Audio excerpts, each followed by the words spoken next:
don't think that your audience is always the people who have the most power.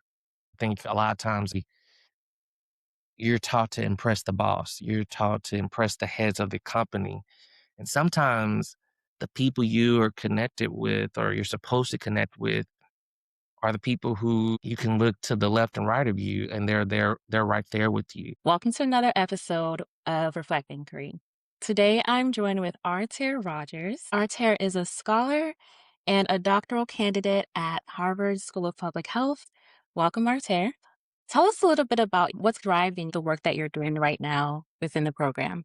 It's really interesting because I have been reflecting coming to the end of the program why I decided to do this. I really have been sitting with it even more now. I felt I entered the program very indebted to Black life. We came into the program height of COVID, or a lot of us were working in COVID, seeing a lot of Black deaths. And I think that that was really hard for me to shake. Coupled with that, you had George Floyd, Breonna Taylor, Ahmaud Arbery. We were seeing Black lives just being stripped and taken away from us.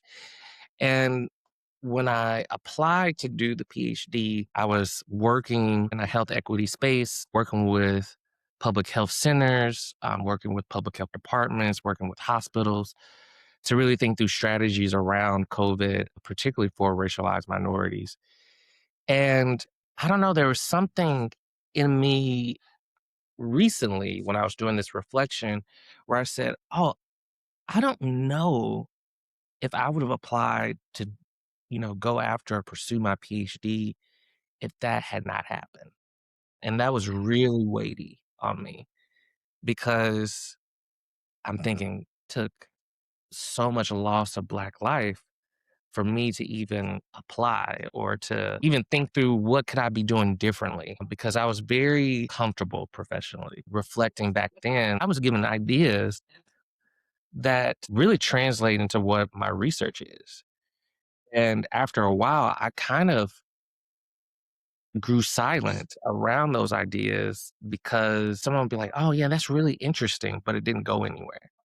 And I think fast forwarding to now, I realized a big lesson that I really need to learn was that I think this applies to like if that passion doesn't go away to be just something that's really burdening my spirit, I felt like that was from God and I just didn't know what to do with it. And I think that I need to learn that wherever I'm at, I'm supposed to be faithful, giving my all, working as if I'm not working unto man, but unto the Lord. But I also think it's important for me to recognize that just because you're working hard, especially as a Black man, does not mean that you are going to receive the results that a white peer may receive.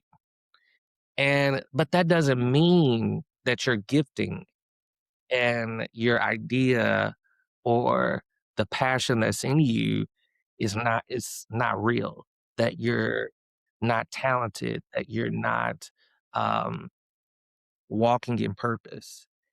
Go quiet. What happens when you bring your work or ideas into a space that doesn't really understand them? How can you understand whether you're in the right room or in the wrong room with the wrong audience? I've recognized that I did allow praise from a large group of people to somewhat define me. And that's been a humbling reflection to have. And sometimes it's not even like a large group of people. Sometimes it's just like, are people in power gravitating towards what I'm doing? Because I gave so much weight to that opinion. I thought that that opinion is the thing that could help me advance or help me to get to this next spot. Or I put so much emphasis on that where I think I've been checked that I recognize that God can use any and everybody. And I also recognize that it's not about me, but the thing that I feel like God has placed inside of me. And if I'm faithful in stewarding that, then God will create the pathway that needs to be created for that to be released. Because I'm just a vessel anyway. But what I need to be checked on is that, especially being at Harvard, where, especially as a Black person, it's not just you at Harvard. It's like you, your mama, your daddy, your siblings, your hometown, your extended family.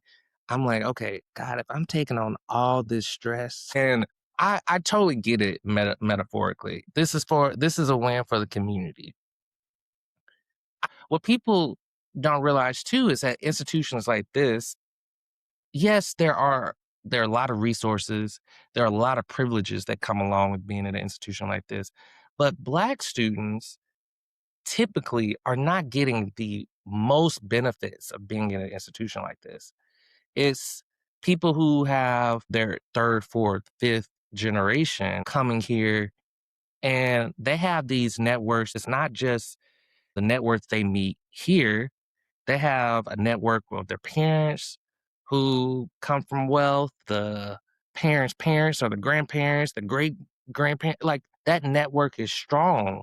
So when you come here, you know how to navigate this place to a point where you can glean all the benefits, especially being at a place that has so many resources. I'm like, Lord, give me like a little corner. If you can just give me the little corner and let me get the benefits from that, then, that'll be great. Help me to navigate that. So if I'm at the School of Public Health and people are not really getting my work, they're not trying to invest in it, they're not pointing me to other people who can help me, then, my little world at Harvard is crushed. And that's what happened. I think that freaked me out a lot because I didn't know, forget, even my future outside of Harvard, I didn't know how I was going to navigate Harvard. Um, I ended up taking Dr. Khalil Muhammad's class.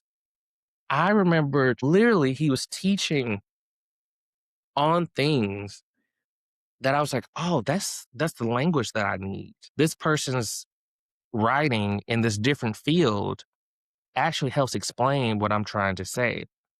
I have had to say, oh my goodness, like, God, you really have been there the entire time, even when I didn't understand how you were working.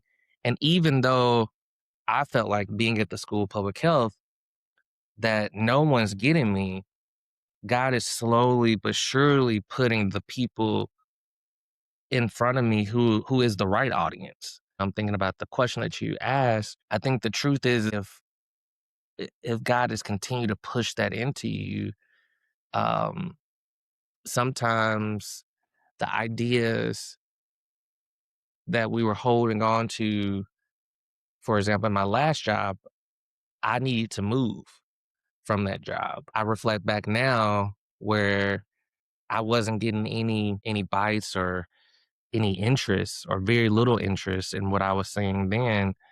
I think that was God's way of letting me know it's time for you to make a move. It's time for you to make a change and to trust what was stirred up in me would make room for itself. Because it's not me anyway, it's God working in me. And I wasn't seeing that clearly. It took a lot for me to move from that situation, because I was very much okay with being comfortable. I was willing to choose comfort, than following what was stirred up in me, and to trust what was stirred up in me would make room for itself. Because it's not me anyway, it's God working in me. So going back into this school, and I'm still feeling like, oh, I'm being misunderstood. I had to recognize too that I was being misunderstood by professors. I wasn't being misunderstood by my colleagues. And I think because you all were not in a position of power per se, I didn't look at y'all as the right audience for a period of time. Felt like I was still needing to find my audience when, hindsight, I should have been looking and understanding this is confirmation right now. Don't think that your audience is always the people who have the most power. I think a lot of times in a very capitalistic society, you're taught to impress the boss. You're taught to impress the heads of the company. And sometimes the people you are connected with or you're supposed to connect with are the people who you can look to the left and right of you and they're right there with you. It's very easy when you're in certain places to be like, okay, I'll give the people of power what they want. If you want me to write about this, does that give me my diploma? Okay, sure. That sounds great. But what I would have been missing is an opportunity to really bring in, I feel like God has been burdening me with the right people, actually growing to understand how much of the right audience my colleagues were allowed me to actually have more freedom with the work. It also helped me to reflect on how God is moving. God really can make room when there's no room, or when I think that there's no room. I really get struck by this speech from Audrey Ellis, and she talks about um, this notion of seat at the table, and she really pushes against that. Where she was just like, I don't want to hear about a seat at a table. I want the structure that the table is in. I want the land that the structure is on. And she's really calling out this history of colonization of a black life. She calls it colonization of black life, and black economics. And I think that that's so powerful. I think there was a need to call for that. However, I don't think that that's where we as black people should be staying. I think it has to be this realization that we need the collective to get to where we need to be. And it's never been a thing where it's just like we're wanting a seat at the table for us individually. It's like, well, how does this impact us, the people who are coming after us? We ask, like, what does it mean to support? What does it mean to take care of that mind, body, soul, and spirit? We can only have those type of questions because we were caring about the collective. And at one point or another, we had to provide, individual focus because of that collective mindset. This person's in need. So the collective has to come around that person who's in need. And I'm only able to be here and be in the space and writing about what I'm writing about because there was that collective care. I'm a much better person mentally, physically, spiritually, emotionally because of that collective care that I received. I remember, especially with Brom Wispelway, I would present ideas and sometimes it just didn't land with other people. He never ever wavered on if I was talking about the right thing. He would just say, "Hey, maybe we just need to present this in a different way. Maybe we need to try this way." The people who are actually helping me materially get things over the finish line are not even in my own department. Some are not even in at my own school. And the person who actually pushed me to apply to Harvard is on my committee helping me get this over the finish line. And I would have never thought that the person who's like, "Hey, you should apply. I'm gonna write a letter of recommendation for you," is now a person who's like, "Hey, I really believe in what you do. So let's let's make it happen." God had to put the right people around me and the right audience around me for that to be done in the way that it needed to be done. And I just didn't see that at that point in time. I didn't see that it's not just about what you're saying. I really think God cares about what he puts in you, how it's presented, who it's presented to. And I think God really humbled me to be like, "Oh, no, no, no, no, no. What I've put in you is going to come out anyway. I'm just using you as a vessel and it needs to come out a particular way." I really do have to trust that what God puts in me, that he is the one who is responsible for getting this out. Like, I'm supposed to be just faithful to the cause. Lord, use me how you want me to be used. Put me in front of the people that I'm supposed to be put in front of.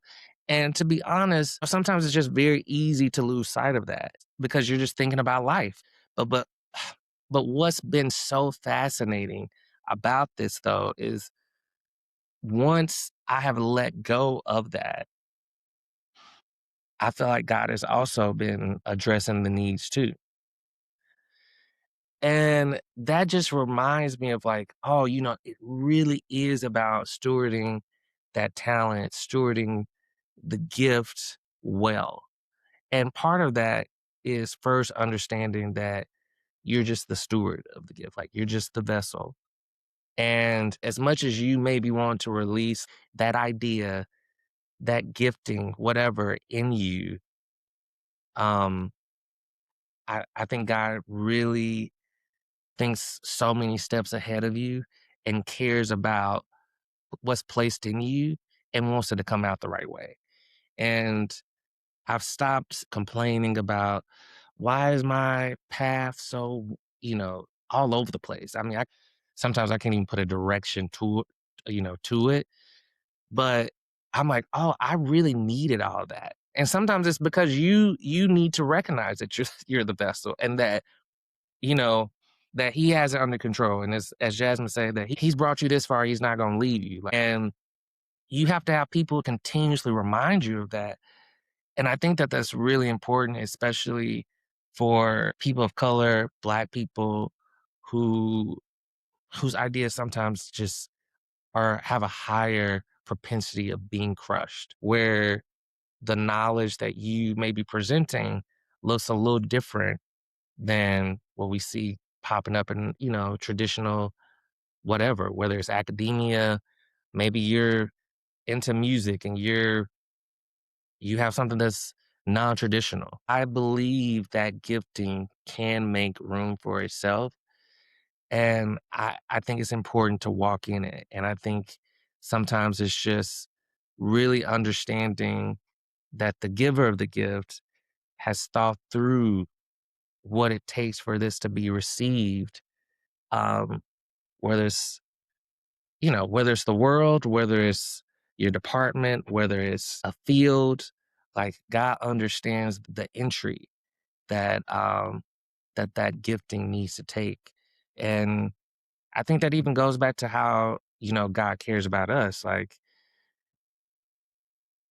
who your parents are, how you come into the world. I think that God has placed intentionality behind that.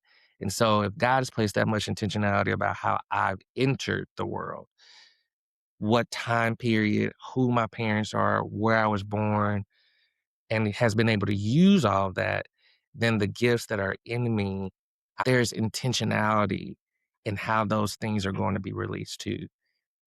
Because I would hate for the thing that has been burdening me to just sit on a shelf. I think it was purposeful of me being burdened to leave and to move out of my comfort zone because this is not the place for that to be birthed. It's time to move. Um, you got what you needed from there, but that's not where this is going to be birthed.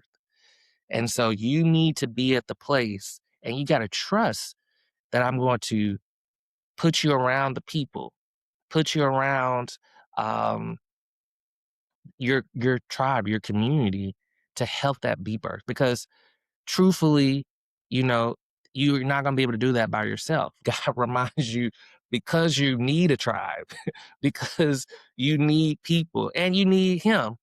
He's going to remind you, like, okay, we have to have the right people around you so it can be birthed in the way that it needs to be birthed as well. Thank you for joining this reflection with Artair Rogers. Sometimes the work we carry needs not just the right idea, but the right place and the right people. So that even when we find ourselves in the wrong room, the right calling does not go quiet.